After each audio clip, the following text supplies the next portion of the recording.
موجود ہونی چاہیے کہ جو اس میں رہنے والے یا اس میں شامل سب لوگوں کی محبوب شے بن جائے. یہ کامن محبت انہیں جوڑے گی، ان کے اندر اتحاد پیدا کرے گی.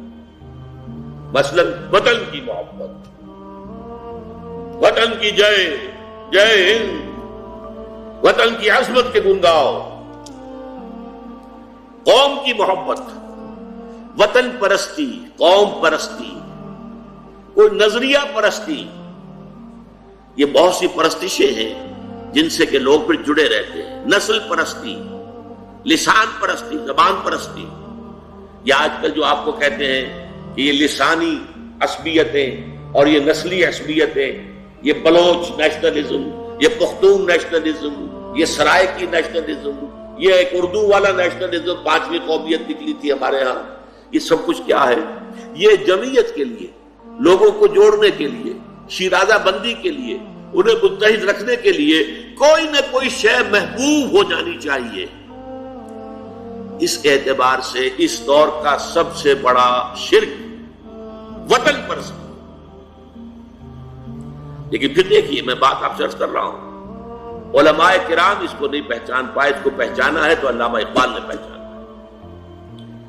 اس دور میں اور ہے، جام اور ہے، جم اور، ساقی نے بنا کی روش لطف و ستم اور، تہذیب کے آذر نے ترشوائے صنم اور، مسلم نے بھی تعمیر کیا اپنا حرم اور، ان تازہ خداؤں میں بڑا سب سے وطن ہے، جو پیرہن اس کا ہے وہ مذہب کا کفن ہے.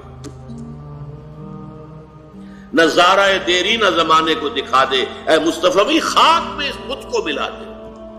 یہ وطن پرستی شرک، اس دور کا سب سے بڑا شرک. نیشنلزم جو ہے وہ لوگوں کو جمع کرنے والی شے. ہماری قوم، ریشیل نیشنلزم بھی ہوتا ہے، نسلی قومیت. اور آج کل نیشنلزم جو ہے وہ علاقائی ہوتا ہے، ٹیریٹوریل نیشنلزم. ایک ملک میں رہنے والے جو ہے اس کو سب ایک قوم ہے اور اپنے ملک سے محبت سب سے اوپر کر دے.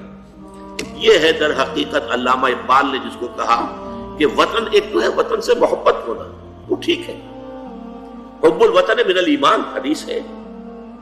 گفتار نبوت میں وطن اور ہی کچھ ہے، اور گفتار سیاست میں وطن اور ہی کچھ ہے. وطن جب آتا ہے پولیٹیکل کانسیپٹ کی حیثیت سے تو معبود بنتا ہے. اس معبود کی ایک نماز ہے. آپ کھڑے ہو جاتے ہیں، ترانہ پڑھا جا رہا ہے اور آپ کھڑے ہیں، جھکے ہوئے، سر جھکا کر کھڑے ہیں. یہ قنوت جو ہے یہ کس کے لیے ہو رہا ہے؟